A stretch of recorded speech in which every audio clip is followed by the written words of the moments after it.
In this video, we're going to be talking about how to reset the Santander password or username. So let's just get straight into the video, shall we? First things first, if you haven't already downloaded and installed the Santander application, make sure that you go ahead and do that. And once you open the application, you're going to be welcomed by this screen right over here. Now, all you need to do is simply go ahead and tap on Forgot User ID/password right beside the Remember Me tab right over here. Now you're going to be taken to this screen right over here.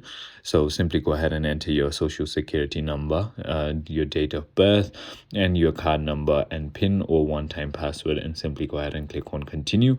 And once you do that, they're going to send you a verification code to the social security number that is linked with your account, so it'll be sent to your mobile number, and then simply go ahead and enter that into the application, and you'll get the ability to either look for your user ID or reset your password. It is as simple as that. I hope this video clarifies everything for you. If it did, hit that like button, and I'll see you on the next one.